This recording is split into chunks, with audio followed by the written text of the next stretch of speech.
Hello all of you, most welcome back to my YouTube channel Balaji learning coaching. Students, आज की video में मैं आप लोगों को एक नए टॉपिक को पढ़ाने वाला हूं और हमारे इस नए टॉपिक का नाम है वैद्युत फ्लक्स तथा गॉस की प्रमेय।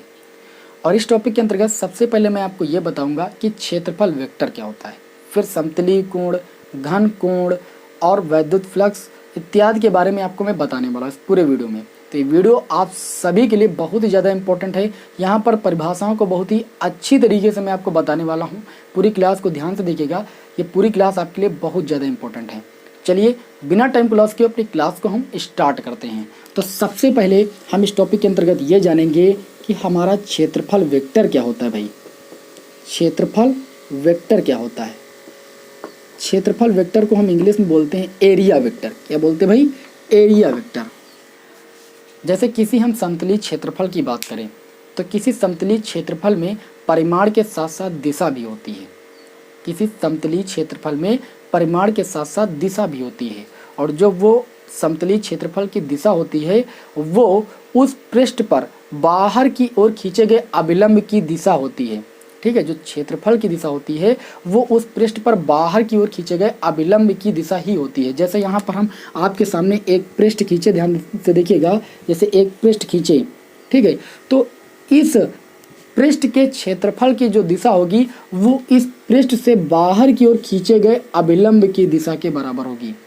जो क्षेत्रफल वेक्टर की दिशा होगी, क्षेत्रफल की दिशा होगी, वो इस पृष्ठ से बाहर की ओर खींचे गए अभिलंब की दिशा ही उसके क्षेत्रफल की दिशा होगी। और क्षेत्रफल वेक्टर को लिखा जाता है वेक्टर ए से। क्षेत्रफल को ए से वेक्टर ऊपर लगा दिए, क्षेत्रफल वेक्टर हो गया। क्षेत्रफल वेक्टर आपकी एक कैसी राशि है भाई? तो क्षेत्रफल वेक्टर आपकी एक सदिश राशि है। क्यों? क्योंकि इसमें परिमाण के साथ साथ दिशा भी होती है। और क्षेत्रफल वेक्टर जो होता है वो आपका एन कैप ए के बराबर होता है। क्षेत्रफल वेक्टर बराबर होता है एन कैप ए, जहाँ एन कैप क्या होता है?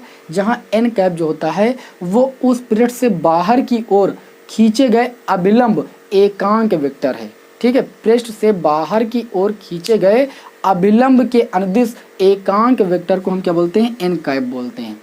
इतनी बात समझ में आई कि नहीं आई? तो आप क्या बताओगे कि किसी समतलीय पृष्ठ का जो क्षेत्रफल होता है उसमें परिमाण के साथ साथ दिशा भी होती है, और उस क्षेत्रफल की जो दिशा होती है वो उस पृष्ठ से बाहर की ओर खींचे गए अभिलंब की दिशा के बराबर होती है। या आप कह सकते हो कि जो अभिलंब की दिशा होती है वही उसके क्षेत्रफल की दिशा होती है। एग्जाम्पल लेकर मैं आपको समझा रहा हूँ।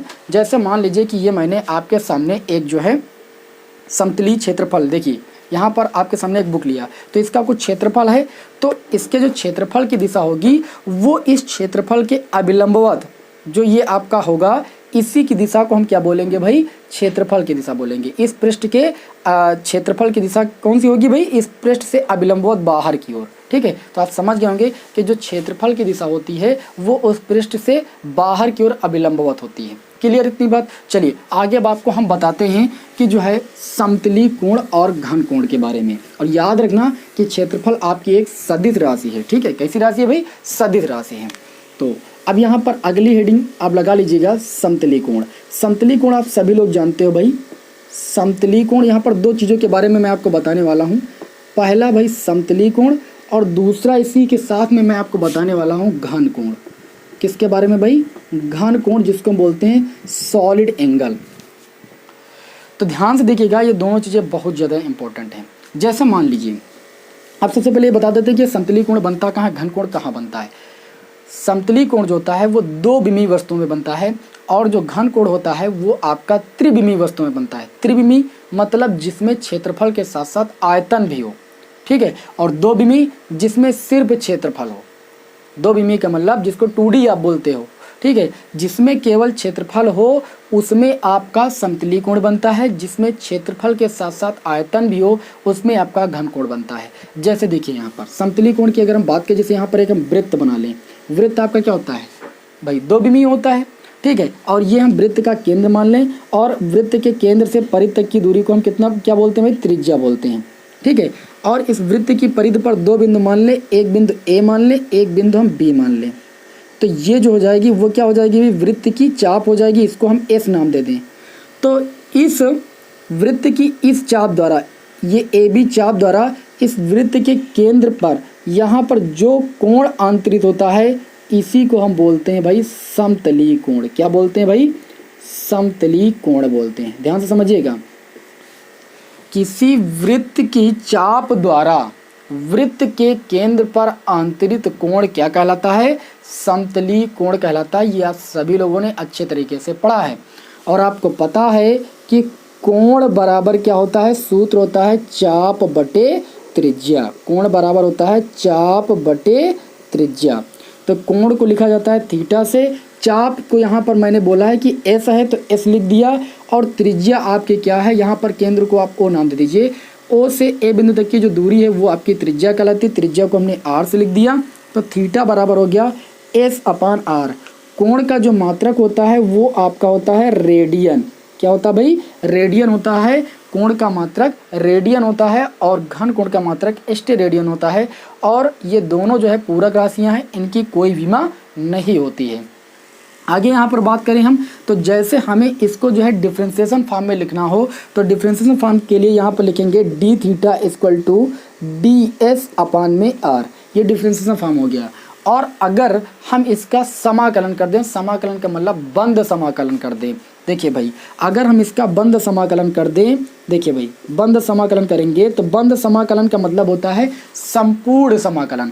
ठीक है, तो जैसे डी थीटा का हम समाकलन कर देंगे और इधर समाकलन करेंगे तो डी एस का करेंगे 1 अपान आर। आपका क्या हो जाएगा भाई? अचर पद हो जाएगा। अचर पद का समाकलन अवकलन नहीं होता, अचर पद को बाहर कर देते। अब आप कहोगे हम अचर पद को पहचानेंगे कैसे? तो देखिए जैसे यहाँ पर डी लगा हुआ है, इसके पीछे एस लिखा हुआ है, इसका मतलब यहाँ पर एस के सापेक्ष इसका समाकलन करना है। तो जो एस के पदों में राशि होगी उसको अंदर रखेंगे, बाकी सबको बाहर कर देंगे। तो आर एस के पदों में तो था नहीं था, इसलिए इसको बाहर कर दिया। यहाँ पर हम देखिए डी के बाद थीटा है, इसका मतलब हमें थीटा के सापेक्ष इसका क्या करना है? समाकलन करना है। तो भाई देखिए आप समाकलन करोगे तो आपको क्या मिलेगा? D theta. याद रखना जैसे हम डी एक्स का समाकलन करते हैं तो हमें एक्स मिलता है। ये सूत्र होता है समाकलन का। कैसे होता है इतना विस्तार से यहाँ पर बताने की जरूरत नहीं है। डी एक्स का जो समाकलन होता है वो आपका एक्स होता है। वैसे डी थीटा का हम समाकलन करेंगे तो ये आपका हो जाएगा थीटा इक्वल टू, मतलब थीटा का मतलब संपूर्ण कोण की बात हो रही है यहाँ पर। थीटा का मतलब संपूर्ण कोण की बात हो रही है। तो थीटा इक्वल टू आपका हो जाएगा कितना हो जाएगा? देखिए भाई ये आपका हो जाएगा 1 अपान आर। और डी एस, डी एस का मतलब ये है कि जो है इतनी चाप की बात हो रही थी यहाँ पर, अब इसका समाकलन कर रहे हो यानी संपूर्ण चाप की बात हो रही है। अगर वृत्त की त्रिज्या आर हो तो संपूर्ण चाप क्या हो जाएगी? वृत्त की परिधि हो जाएगी। और वृत्त की परिधि को किससे लिखा जाता है भाई? 2 पाई आर से लिखा जाता है। तो ये आर से आर कैंसिल हो जाएगा, यानी जो संपूर्ण कोण हो जाएगा वृत्त का वो कितना हो जाएगा भाई? 2 पाई हो जाएगा। बात समझ में आ गई कि नहीं आ गई? इतनी बात। तो ये बात मैंने बताई आप लोगों को समतलीय कोण के बारे में। अगर आप इस चाप को अल्प बोलते हो और इस चाप के द्वारा ये कोण अंतरित हो रहा है तो यहाँ पर जो कोण अंतरित होगा वो भी अल्प अंतरित होगा। तो आप इसको ऐसे भी लिख सकते हो d theta equal to d s upon r, जहाँ डी एस जो है वो उस वृत्त पर अल्प चाप की लंबाई है और जो डी थीटा है वो उस अल्प चाप द्वारा उस केंद्र पर बना अल्प कोण होगा। बात समझ में? जहाँ थीटा क्या है? थीटा जो है इस वृत्त पर बना संपूर्ण कोण यानी आपका पूरा एंगल है, वो कितना आपका 2 पाई आया। बात समझ में आ गई कि कैसे मैंने निकाला? बिल्कुल इसी तरीके से यहाँ पर मैं आपको घन कोण के बारे में बताने वाला हूँ। तो मैंने बताया कि जो घन कोण होता है वह उन वस्तुओं में बनता है जिसमें क्षेत्रफल के साथ साथ आयतन भी होता है। जैसे हम बात करें वॉलीबॉल, फुटबॉल, ठीक है, आपको पता है जैसे गोले का सूत्र आप लोगों ने पढ़ा है। तो गोले का आयतन का भी सूत्र होता है और गोले के क्षेत्रफल का भी सूत्र होता है। क्या कभी आपने वृत्त के आयतन का सूत्र कहीं पढ़ा है? बिल्कुल नहीं पढ़ा, क्योंकि वृत्त में आयतन होता ही नहीं है। वृत्त में क्या होता है? क्षेत्रफल होता है, इसलिए इसको हम क्या बोलते हैं? दो बिमी बोलते हैं।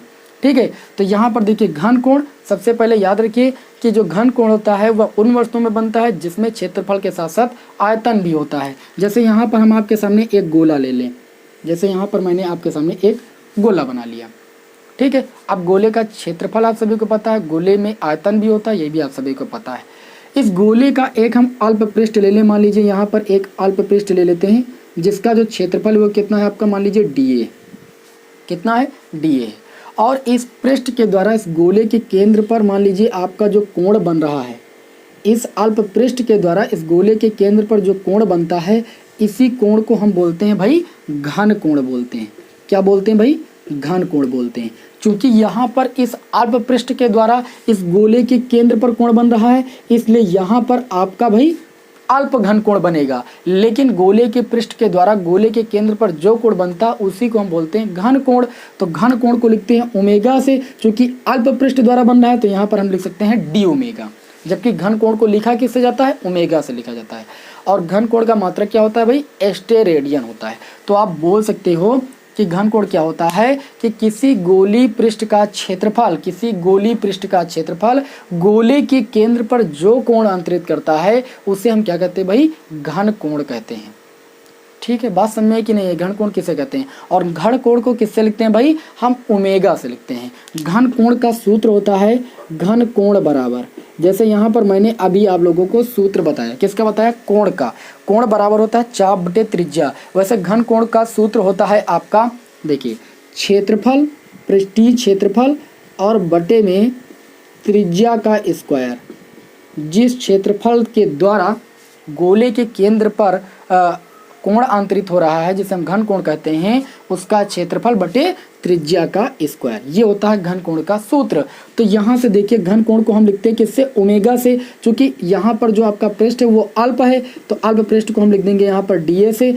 और यहाँ पर अब अल्प पृष्ठ के द्वारा इसके केंद्र पर कोण बन रहा है, तो यहाँ पर कोण भी क्या बनेगा, अल्प कोण बनेगा, अल्प घन कोण बनेगा, ना कि कोण, क्योंकि यहाँ पर गोले के पृष्ठ के द्वारा गोले के केंद्र पर कोण बन रहा है। तो डी ओमेगा से लिख दिया। और त्रिज्या कितनी है, मान लीजिए इस केंद्र से यहाँ तक की दूरी कितनी है, आर है, तो त्रिज्या हो गई आर, तो ये हो जाएगा आर स्क्वायर। तो डी ओमेगा इक्वल टू आपका हो गया डी ए अपान में आर स्क्वायर। अब जैसे इसका हम समाकलन कर दें, ठीक है, तो यहाँ पर देखिए समाकलन करने पर आपको क्या मिलेगा, यानी इस गोले का जो संपूर्ण कोण होगा वो आपको पता चल जाएगा।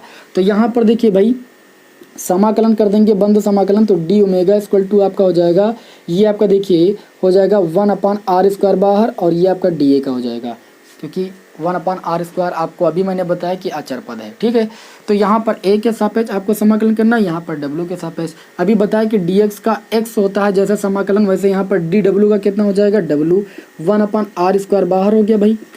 और dA, तो dA का समाकलन कितना हो जाएगा, a हो जाएगा। जहाँ अगर हम ये कह दें कि जो ये कैपिटल A है ये इस पूरे गोले का क्षेत्रफल है, तो गोले का क्षेत्रफल आप सभी को पता है, यदि गोले की त्रिज्या स्मॉल r हो तो गोले का क्षेत्रफल कितना होता है भाई, 4πr स्क्वायर होता है। तो लिखोगे यदि गोले का क्षेत्रफल कैपिटल A हो तो क्षेत्रफल बराबर होता है 4πr स्क्वायर। ये आप सभी को पता है कि गोले का क्षेत्रफल कितना होता है, 4πr स्क्वायर। तो आप कहोगे यहाँ पर कि ओमेगा बराबर आपका हो जाएगा 1/r स्क्वायर, और इस a के स्थान पर लिख दोगे 4πr स्क्वायर। ये r स्क्वायर से r स्क्वायर कैंसिल हो जाएगा, तो यहाँ से आपको जो घन कोण का मान मिल जाएगा, गोले के संपूर्ण घन कोण का मान मिल जाएगा 4π। बात समझ में आई ना, गोले में जो संपूर्ण कोण बनता है वो 4π बनता है, और वृत्त में 2π बनता है। ये बात आप सभी को पता चली कि नहीं चली, और समझ में आई कि नहीं, अब बताइए कमेंट करके। हम आपके कमेंट को तो पढ़ ही रहे हैं और आपके कमेंट का रिप्लाई भी कर रहे हैं, आप सभी को पता है। तो ये थी भाई घन कोण की बात, और मैंने आपको बता ही दिया कि घन कोण कहाँ बनता है, जहाँ जिन वस्तुओं में क्षेत्रफल के साथ साथ आयतन भी पाया जाए, यानी 3D वस्तु में बनता है। ठीक है, तो ये मैंने घन कोण के बारे में बता दिया। घन कोण को ओमेगा से लिखते हैं, और इसका मात्रक क्या होता है भाई, मैंने इसका मात्रक बता दिया। इसका मात्रक होता है एस्टेरेडियन। क्या होता है, एस्टेरेडियन। कोण का मात्रक रेडियन होता है, संतुलित कोण का मात्रक, और घन कोण का मात्रक क्या होता है भाई, एस्टेरेडियन होता है। अब इसमें आपका कुछ नहीं रह गया, इसका अगर आपको स्क्रीनशॉट लेना है तो आप तुरंत ले लीजिए। इसके बाद मैं आपको ये बताता हूँ कि वैद्युत फ्लक्स क्या होता है। वैद्युत फ्लक्स क्या होता है, उसका मात्रक क्या होता है, उसकी विमा क्या होती है, उसका सूत्र क्या होता है, सारी बातें मैं आपको यहाँ पर बताने वाला हूँ एक्सप्लेन करके। इसका आप स्क्रीनशॉट ले लीजिए। चलिए इसको रफ करें भाई।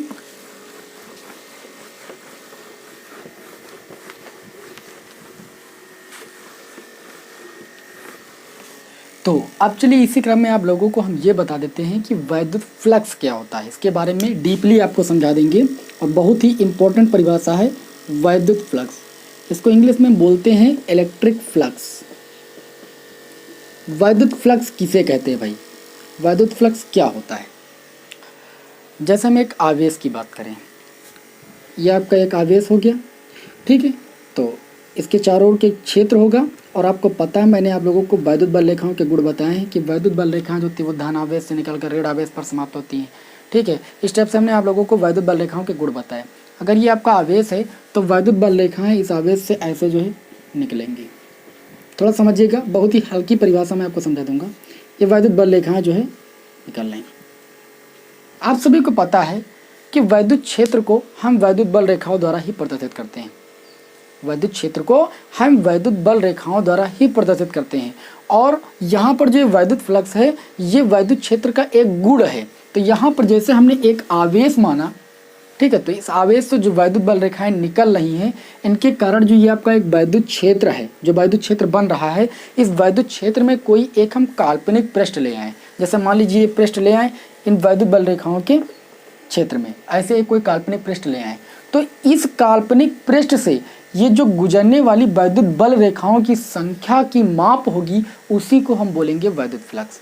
ध्यान दीजिए, यहाँ पर जो वैद्युत बल रेखाएं निकल रही हैं इन वैद्युत बल रेखाओं के क्षेत्र में हम कोई एक ऐसा काल्पनिक पृष्ठ ले आए कि इस काल्पनिक पृष्ठ से गुजरने वाली जो ये बल रेखाओं की संख्या की माप होगी, इसी को हम बोलते हैं वैद्युत फ्लक्स।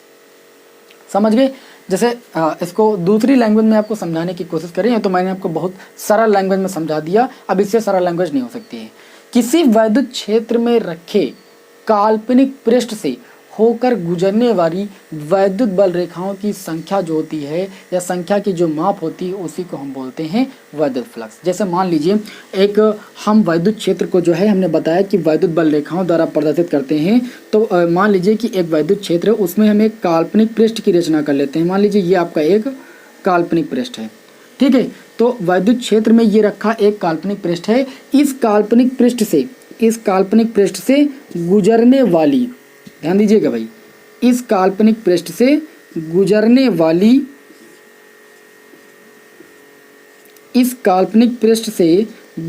वाली जो वैद्युत बल रेखाओं की संख्या की माप है उसी को हम बोलेंगे वैद्युत फ्लक्स। वैद्युत फ्लक्स को हम फाई ई से प्रदर्शित करते हैं। वैद्युत फ्लक्स आपकी एक अदिश राशि होती है भाई। कैसी राशि होती है? वैद्युत फ्लक्स आपकी एक अदिश राशि होती है। तो एक बार वैद्युत फ्लक्स की परिभाषा को और अच्छे तरीके से समझ लीजिए। वैद्युत फ्लक्स क्या होता है? वैद्युत फ्लक्स वैद्युत क्षेत्र में रखे किसी काल्पनिक पृष्ठ से होकर गुजरने वाली वैद्युत बल रेखाओं की संख्या की माप होती है। वैद्युत फ्लक्स को फाई ई से प्रदर्शित किया जाता है। वैद्युत फ्लक्स एक आपकी अदिश राशि है, ठीक है। अब देखिए यहाँ पर मैं आप लोगों को जो है थोड़ा सा और समझा देता हूँ। जैसे मान लीजिए कि वैद्युत क्षेत्र में एक आपका अल्प क्षेत्रफल वाला पृष्ठ रखा हुआ है, तो उससे गुजरने वाली जो वैद्युत बल रेखाओं की संख्या होगी वो भी कम होगी।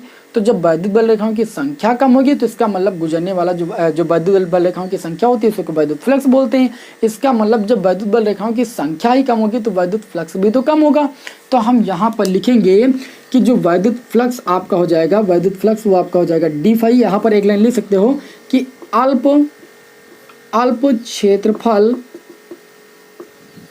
क्षेत्रफल डीए से गुजरने वाला काल्पनिक पृष्ठ जिसका क्षेत्रफल जो है वो अल्प क्षेत्रफल है, तो अल्प क्षेत्रफल डीए से गुजरने वाला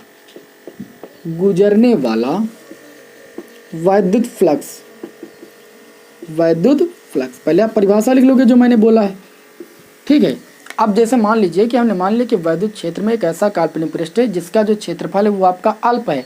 अल्प के लिए आगे डी लगा दिया जाता है, क्षेत्रफल ए हो गया। तो गुजरने वाला जो वैद्युत फ्लक्स होगा वो भी अल्प होगा। तो वैद्युत फ्लक्स को फाई ई से लिखते हैं, जो कि अल्प होगा तो डी फाई ई लिख देंगे।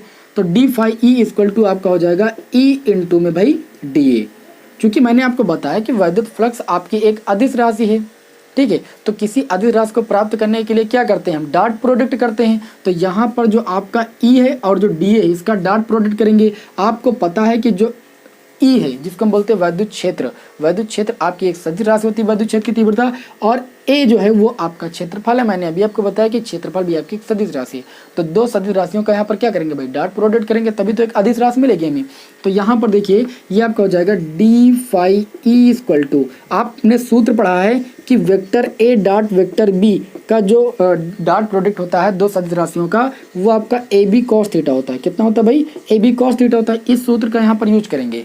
वेक्टर ई और डी ए दोनों क्या है? सदिश राशि, इनका डॉट प्रोडक्ट देखेंगे तो ये आपका हो जाएगा ई डी ए भाई कॉस थीटा। यहाँ थीटा क्या हो जाएगा? ई और ए के बीच बना कोण हो जाएगा। ठीक है, तो d phi E equal to हो जाएगा ई इंटू डी ए। अब जैसे मान लीजिए हम संपूर्ण पृष्ठ से होकर गुजरने वाला वैद्युत फ्लक्स निकाले, अल्प पृष्ठ से नहीं, संपूर्ण पृष्ठ से, तो यहाँ पर इसका हम क्या कर देंगे? यहाँ पर लिखेंगे अतः संपूर्ण पृष्ठ से होकर गुजरने वाला, संपूर्ण पृष्ठ से होकर गुजरने वाला वैद्युत फ्लक्स, गुजरने वाला वैद्युत फ्लक्स, संपूर्ण पृष्ठ से होकर गुजरने वाला अगर हम वैद्युत फ्लक्स निकालेंगे भाई, तो हम क्या कर देंगे? इस अल्प वैद्युत फ्लक्स का समाकलन कर देंगे। तो ये आपका हो जाएगा समाकलन ऑफ डी फाई ई। तो डी फाई ई का मान कितना है? E into D A cos theta. इसका हम समाकलन कर देंगे। तो मैंने अभी आपको बताया था कि डी एक्स का समाकलन एक्स जैसे होता है वैसे डी फाई ई का समाकलन यहाँ कितना हो जाएगा भाई? ओनली फाई ई हो जाएगा, जहाँ फाई ई क्या हो जाएगा? उस पृष्ठ से गुजरने वाला संपूर्ण वैद्युत फ्लक्स। क्योंकि यहाँ पर मैंने क्या कर दिया? संपूर्ण पृष्ठ से होकर गुजरने वाला वैद्युत फ्लक्स निकाला तो उसका समाकलन कर दिया। तो फाई ई हो गया उस पृष्ठ द्वारा गुजरने वाला संपूर्ण वैद्युत flux, phi E equal to, यहाँ पर आप देखोगे तो ई बाहर हो जाएगा और कॉस थीटा बाहर हो जाएगा क्योंकि अचर पद है। अब डी ए बचेगा, तो डी ए का जब आप समाकलन करोगे, देखिए भाई डी ए का समाकलन करोगे तो फाई ई इक्वल टू आपका हो जाएगा ई इंटू डी ए का समाकलन कितना हो जाएगा भाई? ए हो जाएगा, जहाँ ए क्या हो जाएगा? वो संपूर्ण पृष्ठ का क्षेत्रफल हो जाएगा। ठीक है, अभी ये अल्प पृष्ठ का क्षेत्रफल था, ई इंटू ए, ये आपका हो जाएगा कॉस थीटा। अब देखिए यहाँ पर बात आती है, यहाँ पर स्थितियाँ आपकी दो बन जाती हैं, लेकिन स्थितियाँ बताने से पहले यहाँ पर हम क्या करेंगे आपको ये बता दें कि जो वैद्युत फ्लक्स होता है उसका मात्रक क्या होता है, उसकी बीमा क्या होती है। ठीक है, तो वैद्युत फ्लक्स का मात्रक और बीमा निकालना बता देते हैं, फिर मैं आपको ये बताऊंगा कि वैद्युत फ्लक्स कब अधिकतम होता है, कब शून्य होता है। प्रैक्टिकली मैं आपको यहाँ पर देखिए करके बताऊंगा कि कैसे जो है आप समझोगे, क्योंकि इसमें बहुत कन्फ्यूजन होती है। क्योंकि आप जानते हो जब अभिलंब बोला जाता है तो तुरंत आप बिना सोचे समझे जो है थीटा बराबर 90 डिग्री ले लेते हो, लेकिन यहाँ पर ऐसा नहीं, यहाँ पर उल्टा है। थोड़ा सा ध्यान से समझना पड़ेगा, नहीं तो भूल जाओगे। तो पहले तो आप ये समझ गए कि वैद्युत फ्लक्स क्या होता है, कि वैद्युत फ्लक्स किसी काल्पनिक पृष्ठ से होकर गुजरने वाली वैद्युत बल रेखाओं की संख्या की माप होती है। वैद्युत फ्लक्स आपका क्या होता है? वैद्युत क्षेत्र का एक गुण होता है। यह एक आपकी अदिश राशि होती है, इसको हम फाई से प्रदर्शित करते हैं, फाई ई से प्रदर्शित करते हैं, और फाई ई बराबर होता है ई इंटू ए कॉस थीटा। क्या होता है? ई इंटू ए कॉस थीटा। और वैद्युत फ्लक्स आपकी एक अदिश राशि, इसका मात्रक क्या होता है? इसका मात्रक की अगर बात करें तो देखिए यहाँ पर आप हेडिंग लगा लीजिएगा, मात्रक व बीमा, मात्रक व बीमा। तो इसी सूत्र से हम यहाँ पर मात्रक निकालेंगे तो फाई ई का मात्रक हो जाएगा। वैद्युत क्षेत्र की तीव्रता का मात्रक मैंने इससे निकाला था, ई बराबर एफ अपान क्यू से, न्यूटन प्रति कूलाम। तो यहाँ पर ई के स्थान पर लिख देंगे न्यूटन प्रति कूलाम। और उसके बाद अगर हम यहाँ पर बात करें ए क्षेत्रफल है, क्षेत्रफल का मात्रक होता है मीटर स्क्वायर। ठीक है, वो तो आपकी एक बीमाहीन राशि, उसको छोड़िए। तो फाई ई का जो मात्रक हो जाएगा वो आपका हो जाएगा न्यूटन मीटर स्क्वायर प्रति कितना हो जाएगा भाई? कूलाम हो जाएगा। इसी मात्रक से आप क्या करोगे? इसी मात्रक से जो है आप यहाँ पर जो है बीमा फाइंड करोगे। तो बीमा फाइंड करने के लिए आप क्या करोगे भाई? बीमा फाइंड करने के लिए आप सभी को पता होना चाहिए कि न्यूटन की बीमा कितनी होती है? MLT-2 होती है। और आपको पता है मीटर की बीमा को L से लिखा जाता है, L स्क्वायर हो जाएगा बटे में, कूलाम की बीमा को AT से लिखा जाता है। इसको हल कर लोगे तो ये आपका देखिए हो जाएगा M L स्क्वायर, L का गुणा हो जाएगा L क्यूब, ठीक, T की पावर -2, और ये T की पावर एक ऊपर आ गया तो T की पावर कितना हो जाएगा? -3। A आपका ऊपर आ जाएगा तो A की पावर -1। ये भाई बीमा हो जाएगी। ये आपके वैद्युत फ्लक्स की बीमा हो जाएगी। कितनी हो जाएगी? ml की पावर 3, T की पावर -3 और आपका A की पावर -1। ये आपके वैद्युत फ्लक्स की बीमा हो गई और ये आपके वैद्युत फ्लक्स का मात्रक हो गया। बताइए इतनी बात समझ में आई कि नहीं आई? अब चलिए हम यहाँ पर जो है स्थितियाँ आपको बता देते हैं। 2 स्थितियाँ बहुत ज़्यादा जानना जरूरी है, उसको हम थोड़ा सा बता देते हैं अच्छे तरीके से। तो इसका आप जो है स्क्रीनशॉट लीजिए, अगली हेडिंग आप डालिए विशेष स्थितियाँ, हेडिंग लगा लीजिए भाई, विशेष स्थितियाँ। विशेष स्थितियाँ देखिए, मैंने आपको बताया कि फाई ई इक्वल टू आपका होता है ई इंटू ए कॉस थीटा। ठीक है, अब इसको रब कर देते हैं। यहाँ पर हेडिंग लगा लेंगे हम भाई, विशेष स्थितियाँ। बहुत ज़रूरी है, नहीं तो न्यूमेरिकल नहीं सॉल्व होंगे आपसे जानना। विशेष स्थितियाँ, विशेष स्थितियों में पहली स्थिति क्या है भाई, थोड़ा सा एग्जाम्पल लेकर आपको बताते हैं। मान लीजिए कि जो ये आपका समतल पृष्ठ है, ये आपका एक समतल पृष्ठ है, ये वैद्युत क्षेत्र के क्या है, लंबवत है। ध्यान दीजिएगा, अभी मैंने आपको बताया कि किसी समतल पृष्ठ का जो क्षेत्रफल होता है वो उसके क्षेत्रफल की जो दिशा होती है उस समतल पृष्ठ के क्षेत्रफल की, वो उस क्षेत्रफल से अभिलंबवत बाहर की ओर होती है, बताया ना। तो अगर यहाँ पर जैसे देखिए, एक हम थोड़ा सा चित्र बना के आपको समझाते हैं। जैसे मान लीजिए मैंने आपके सामने एक पृष्ठ बना दिया, ध्यान से देखिएगा, और इससे जो है वैद्युत बल रेखाएं मैं गुजार रहा हूँ। इससे हम वैद्युत बल रेखाएं गुजार रहे हैं। अब देखिए, ये वैद्युत बल रेखाएं हैं, वैद्युत बल रेखाओं की दिशा ऐसे है। आप वैद्युत बल रेखाओं के बीच ऐसे अभिलंबवत स्थिति में पृष्ठ रख देते हो, तो वैद्युत बल रेखाएं क्या होंगी भाई, वैद्युत बल रेखाएं इस पृष्ठ से ऐसे निकलेंगी। अब ध्यान दीजिएगा थोड़ा सा, आप यहाँ पर देखिए तो इस पृष्ठ के क्षेत्रफल की दिशा भी ऊपर की ओर है, और वैद्युत बल रेखाएं जिनको हम बोलते हैं वैद्युत बल रेखाओं को ही तो हम वैद्युत क्षेत्र बोलते हैं, यानी वैद्युत क्षेत्र को वैद्युत बल रेखाओं द्वारा ही तो निरूपित किया जाता है। तो ये जो वैद्युत क्षेत्र की दिशा हो जाएगी या वैद्युत बल रेखाओं की दिशा हो जाएगी, वो भी तो सेम ही हो जाएगी। तो दोनों की डायरेक्शन सेम हो जाएगी, यानी ये पृष्ठ तो रखा है इस वैद्युत क्षेत्र में अभिलंबवत, इन रेखाओं के अभिलंबवत रखा है, लेकिन इसके क्षेत्रफल की दिशा भी बाहर की ओर हो जाएगी और ये वैद्युत बल रेखाओं की दिशा भी बाहर की ओर हो जाएगी। ठीक है, क्षेत्रफल वेक्टर की दिशा भी आपकी ऐसे ही हो जाएगी, और आप देखोगे कि तो यहाँ पर जो वैद्युत क्षेत्र है वो भी आपका इसी डायरेक्शन में हो जाएगा। तो पहली स्थिति ये हो जाएगी कि जब समतल पृष्ठ